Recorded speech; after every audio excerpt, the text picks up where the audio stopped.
Good morning, everybody. We are standing in front of something very significant this week. If you were here on Sunday, you would have walked right past this. You may have noticed it, and there may have been a crowd of people. But we just set out a little bin, made it festive, and it's a place for you to leave your shoeboxes. Mm-hmm. And so it is shoebox collection this Sunday, and so Operation Christmas Child. Yes, excuse me. Yeah. Now, if you forget, if you're halfway here on Sunday morning and you're like, oh, I left the shoebox at home, just contact us in the office and or let us know, like connect with us, or probably Jeff or I myself would be the best ones, and just say, when can I bring it in? And probably Tuesday morning Tuesday during office hours would be fine. You can drop it off then too. Mm-hmm. But someone's coming to collect them all early next week. Right? So we want to have the Sunday if we can. The sooner the better. Sunday is the best course of action, but we all forget things sometimes, and so we understand that. But if you do, so we're excited because this is certainly a nice little collection of boxes, and trusting that many of you still have them to come in, and it's going to be a beautiful thing that we get to bless others with, and it helps us. It's one of those things that we can tangibly do to, shift the focus on what God is doing around the world. Mm-hmm. And it isn't just a hairbrush. It isn't just a notebook. It's actually this is a work that God is doing in other countries through little gifts. And so it's beautiful. It's a beautiful thing to be a part of, and we're excited for where it goes from here. But, Yeah, and speaking of Operation Christmas Child, there's a lot of Christmas things coming up. We'll get to those in a little bit, but first we want to look back. Yes. We try to talk a little bit about the passage that we talked about on Sunday.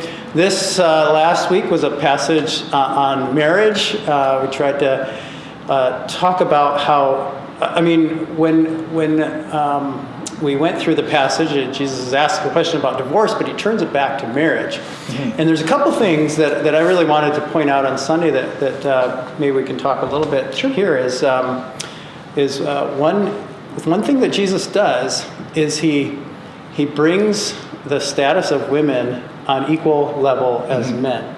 Because in the culture that the Pharisees are referring to, the passage that they are asking Jesus about, it was during a time when it was a patriarchal, hierarchical, male-dominated, women are property kind of culture, right? Mm-hmm. And what Jesus does when he answers the question, he brings women to the same level, because he said, not only if a man divorces his wife, but if a woman divorces her husband.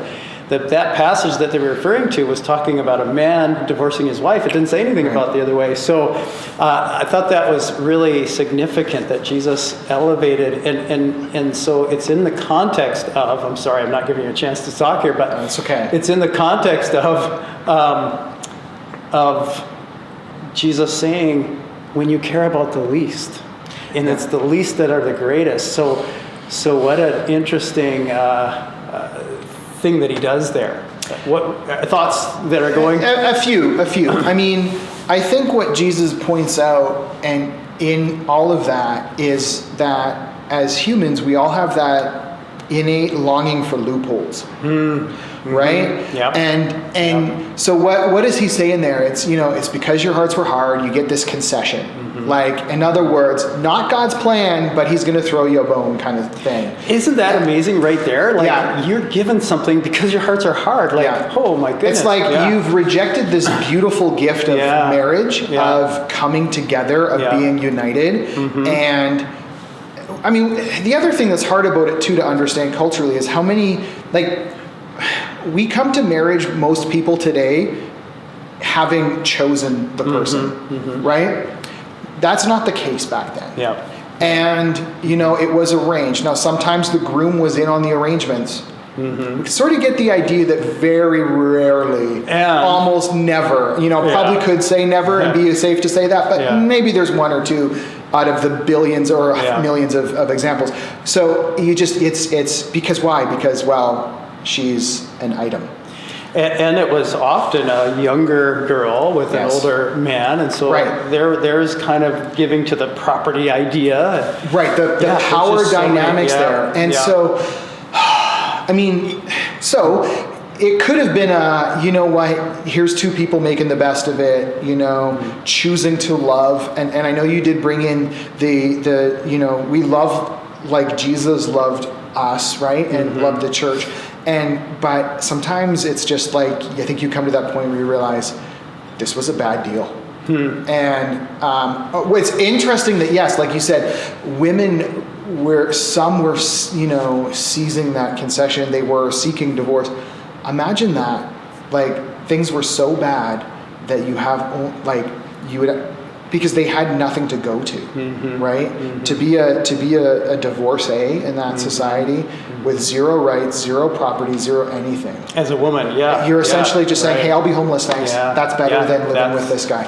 That would have been very few women that would have. Well, but why would you do that, right? Why would you essentially say, "Yes, I'd like to be poor and destitute and go live in a van down by the river"? Like there's nothing for you in that. So I think what Jesus is, yes, he's trying to help the men, let's be clear, understand that women deserve a better place. Right? See your wife as God sees her, not as your society would say you should. Right. And so, there's a lot of meat to kind of wrestle and chew on in all of that. Oh, yeah. There's so much more than we talked about on Sunday, but the what Jesus does in you know, saying what he said, that you know, it's not only if a man divorces his wife, but if a wife divorces her husband, like that puts him, and it's not that he wants them to do it, but he's in doing that, he's putting them on equal ground, and that's what he's doing in the whole context. He's saying, care about the least, because in the kingdom, they're the greatest, right? And even in this example, he continues to do that. I mean, the depth of what he does in the few words he speaks is so amazing, isn't it? Yeah. No, I mean, he's showing absolute incredible care for people in how he answers, and interesting that, you know, the way that's received. It's just it was as a challenging teaching then as today. Because I think, again, we continue to miss the point that this is about a huge gift, and not divorce being a gift, but just marriage being a gift, and the ability to bond and the ability to you know, vulnerably share with someone that, you know, how many people today don't even take that opportunity. They're married, but not fully in it, right? Because we come to marriage sometimes for what we get out of it, instead of as an opportunity to invest. Here is someone saying, "Hey, I like you. I'm going to pour into you. Will you pour into me?" And that's maybe more what we need to focus on in marriage these days. Than how do we have that exit strategy, but how are we going to be all in? I'm here to give. Which is what Jesus is talking about. I mean, the other thing that we talked about on Sunday was the metaphor that Paul brings out in Ephesians 5, that when he's talking about how a husband serves his wife and how a wife serves the husband, again, elaborating on what Jesus is, you know, talking about. He says, but I'm talking about Jesus' love for the church, you know, and her response to him. And so marriage reflects this beautiful, amazing fact that Jesus loves the church like a man loves like he's enthralled by us, by the church. Isn't that amazing? Like, and that he would hold marriage to such high esteem, because if he didn't, that metaphor wouldn't make much sense, right? And yet he says, you know what, for the sake of the kingdom, it's better not to marry. So, you know. Well, and that's too, where well, that's for another time, maybe. But no, it's a good point, because, you know, in all this emphasis on marriage, we don't want, if we're meant to be not married, that's no less. It's like everything here that that Jesus is saying is, you're not less than if you're not married. You're not less than if, you know, you're a woman. You're not less than if you're in the lower hierarchy in any way in the culture. And because if you choose me, if you're in my kingdom, and you're serving and you're humble, then you're, yeah. Absolutely. I mean, it's one of those things where, all of Scripture needs to be taken within the context. I appreciate that that's what you're trying to do, right? Saying, okay, well, this is what Jesus says, and this is what Paul says, and this is how we look at it right. in the whole thing. Because I think of another section where Jesus is talking about marriage, and it's the question of, whose wife is she in heaven, right? Mm-hmm. That specific question. And it's like, well, Jesus is like, no, you missed the whole point. The whole system in some ways outside of Eden is broken, but also you're asking about who owns her, who gets her, right? And it's still that you're still looking at people as property and what you get out of them instead of what you give in. Interesting. So, it's a horrible state of humanity that we continue to view our relationships, friendships, whether they're the surface level or the most intimate relationships as what do we get out of this? And we keep people around as long as we're getting something. And I think we do have to make it clear that we do get something when we give, of course, right? Like it's not Jesus saying, give up all your hopes and dreams. It's saying, give them to me and I'll make them bigger. Like C.S. Lewis talks about, there's the beautiful ocean and we're content to play in a mud puddle, right? Like trying to get all we can is like the mud puddle. Yeah. When we start to give, then we start to have these bigger hopes and dreams and whatever that are starting to be fulfilled from the ocean. It's counterintuitive to the way we think, a lot of it. That's why we call it the upside down kingdom, because it's so different than the way we're used to. But anyways, we could go on and on, couldn't we? But let's move on to some of the things that are coming up. You heard about the Operation Christmas Child. Absolutely. Just a reminder to bring those in. We have a couple things going on, a few things going on here at the church, but also in our community. So one thing we had on Sunday, Salvation Army, we watched that video that told about a couple things we can be involved in. One is the kettles, the Christmas kettles. You want to tell us a little bit about that? Yeah, I think anybody, okay, well, I don't want to blanket everybody.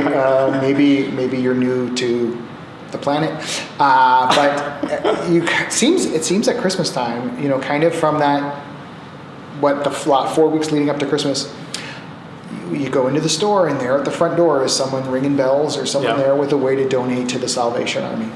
We greatly appreciate who the Salvation Army is. It's not just what they do, what we get from them.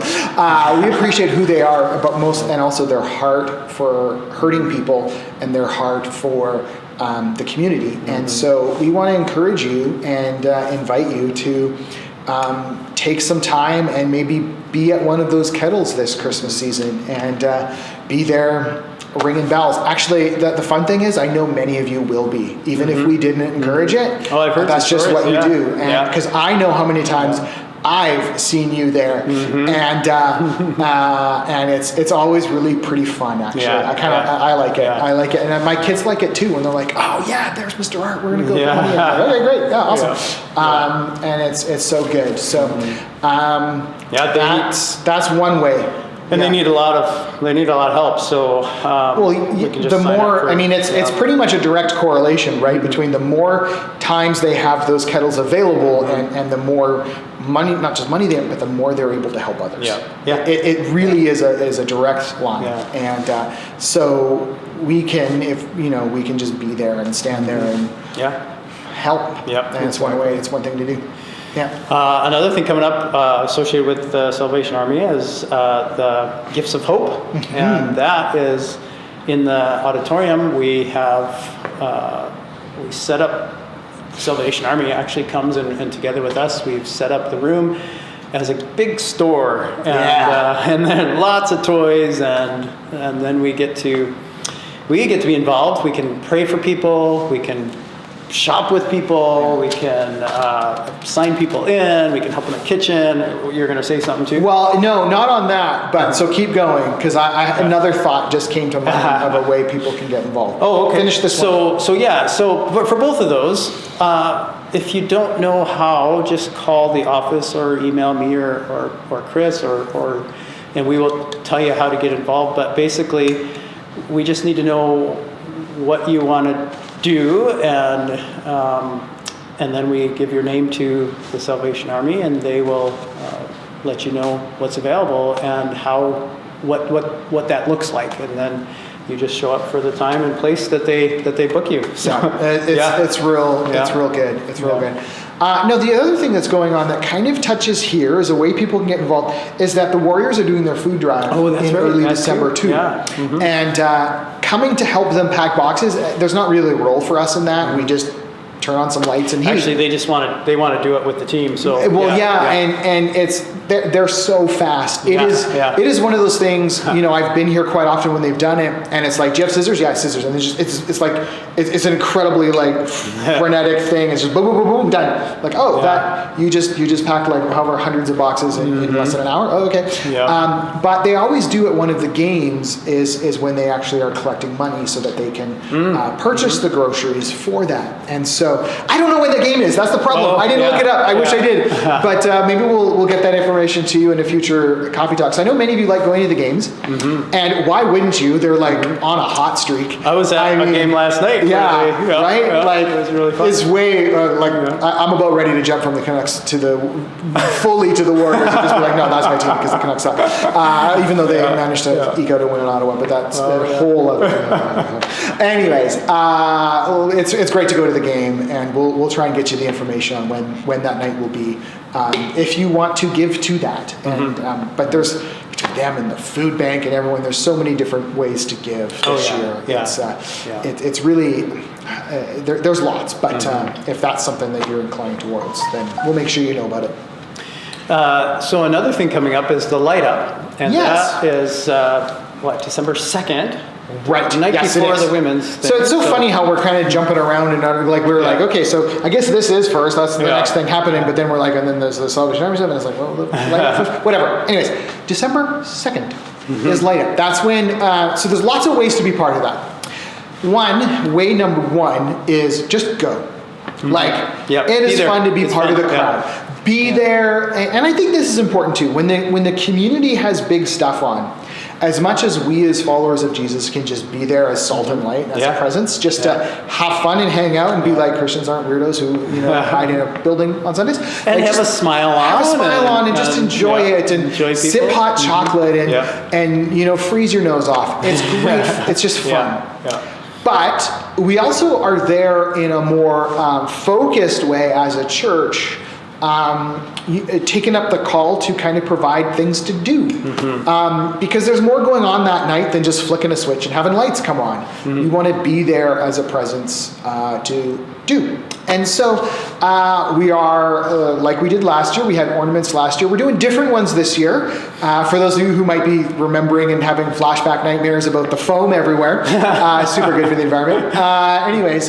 We're doing different ornaments, but we would love to we need some help. We just need people to come and be in the booth and help the kids and teens and adults and whoever else shows up just to walk away with a little Christmas. And it was fun last year. It was. Many of you remember that, but just all of us kind of frozen hands and trying to do it, but also the people that came were just like, this is free, really? Yeah. And we were going to bless people with some free craft ornaments. And absolutely. It's super. It is fun, and it's also, I think, a great way to get to know some other people in our church. True. Right? When you're, it really is. It really is. We'd love to have 6 people in the tent at all times, and if we have 12 people sign up, then it's like a 2-hour shift, and that leaves you an hour to wander around. Right? If someone comes for the 30 minutes, it's from 5 till 8. But if the first shift is 4:30 to 6:30, then you're there for 30 minutes of setup, hang out with people for an hour and a half, and then you can enjoy the rest hour and a half of the event if you want. Or from 6:30 to 8:30, and then you're there for an hour and a half, and then half hour of cleanup, and boom.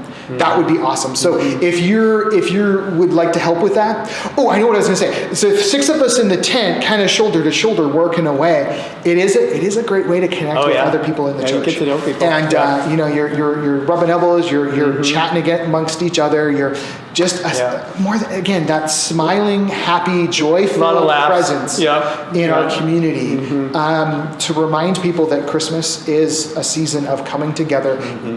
to celebrate Jesus, yes, and we understand that's not West Kelowna's main focus that night, right? But we are. But like, what if exactly? Yeah. And it's like, okay, you're turning on some lights, and I know that this is a cliche youth pastor joke, but like,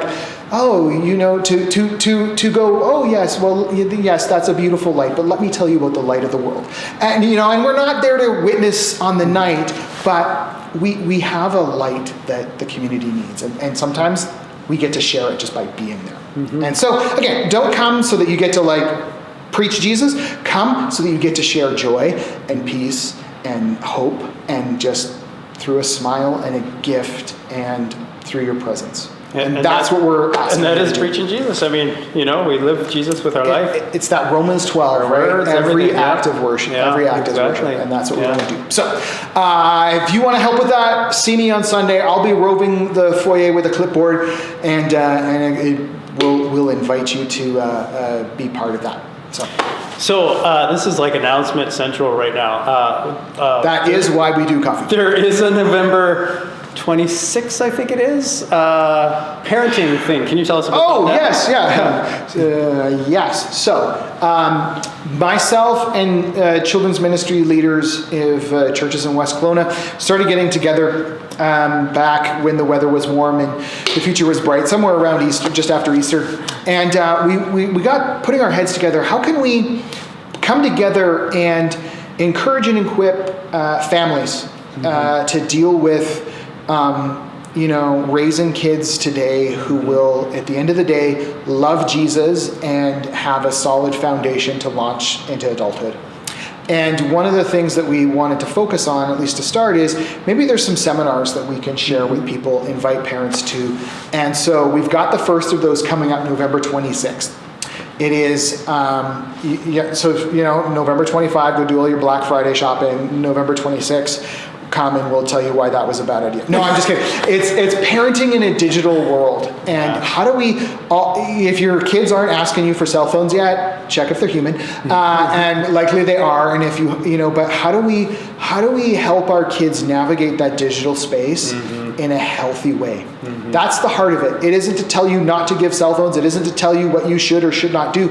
But it's how do you walk your kids through that world? Because it is not the world you and I grew up in. We know that. No. We're like we are not that.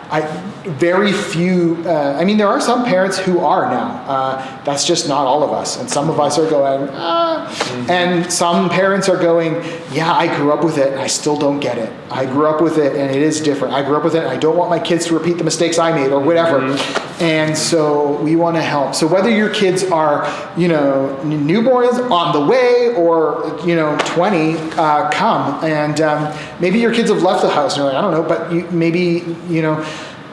you'll be able to offer some insight to others. Or maybe you're a grandparent, an aunt and uncle, and you're like, man, my grandkids come over at Christmas and I look at them and I just don't know what's going on.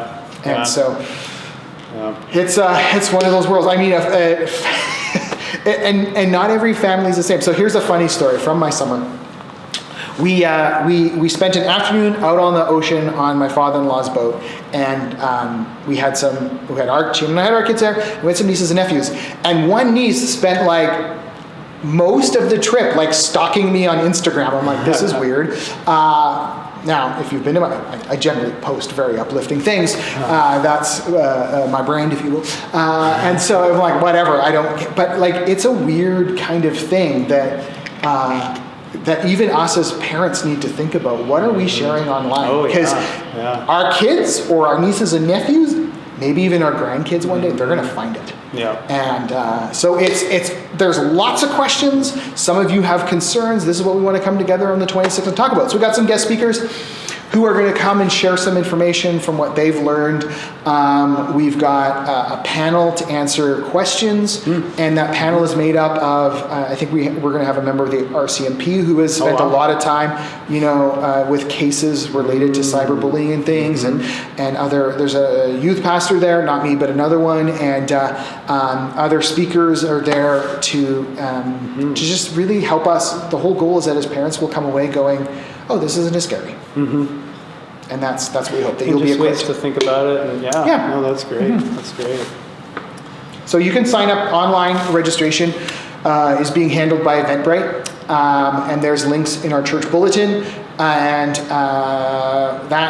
there's posters up and around, and we've got information for you. If you can't find it, email the church office at office@lakeviewheightsbaptist.com, or email me, Pastor Chris at lakeviewheightsbaptist.com, and we will send you the registration link. And lastly, we have a special guest, Susan, to come and tell you about our women's Christmas banquet. So, awesome. Susan, if you'd come in a little bit. So, Susan, first off, thank you for planning this into your week and making all the time necessary in your schedule to we didn't just rope you in this morning or anything. No, it totally wasn't one of those she stopped by and we said, yes, you're doing it. But anyways, we noticed that you started selling tickets on Sunday. How's that going? It's actually going very well. I believe we're at 48, which is fantastic. Wow. That's for the first Sunday. That is absolutely amazing. And we have limits, but certainly room for a good number yet. Okay. And we will sell for the next 2 Sundays. Okay. And then it'll be cut off. I believe it's November 20th is the cutoff for ticket sales. So excellent. Yeah. So if you have friends to invite, please do so. It's going to be a lot of fun, and we're so looking forward to it. That's super. So it's December 3rd? December 3rd, Saturday, December 3rd. It'll start at 6. We'll go to about 8:30, because that's, getting late for me, never mind everybody else. So around 8:30, hopefully. And we're having some food and some fun and a special speaker and some special music, and we'll sing a few carols. Oh, lovely. Well, that sounds like a great way to kind of start the Christmas season and I think it will be. Yeah. So that's wonderful. So next 2 Sundays, probably don't wait for the last one. No. If you're here on Sunday, great day to get tickets. Can they call in? Like if we take a wait list or something? Like if Lori has a list, and she can add to them, and we can put the tickets aside for you. So feel free to call the office. We didn't have many people sign up to help, so we will be looking for a few people, and I would like to put a call out for that. We have a great team, Alyssa and Priscilla and Randy, and we had a fabulous meeting last night planning, and we are all excited. Oh, that's very great. Well, and how can you not be excited when it's like snowy and 10 out below? Feels like Christmas every day. My kids are already like, Dad, there's no school tomorrow. I'm like, no, guys. Another month and a bit. Right. But, excellent. One last thing you'd like us to know about that is, as we, invite people, invite friends, invite whoever? Well, definitely, for our church family, I'd like you to be praying for it, that God will use it, and He'll be glorified. Excellent. Yeah. That's great. Thank you. Super. Well, thank you for making the time to be with us. You're welcome. And, thank you for asking me in advance. Yeah, you're welcome. Like 5 minutes. That's all right. You did really well. Good job. Thanks, guys. Well, we want to thank you for being with us this morning, and we hope that you're enjoying the snow. As much as it's a little bit of a pain to shovel, it's beautiful out there. I don't know. I almost wore a Hawaiian shirt today, just to be contrast my parka. Yeah. No, I was thinking more like I think I can. Yeah. Anyways, have a great week.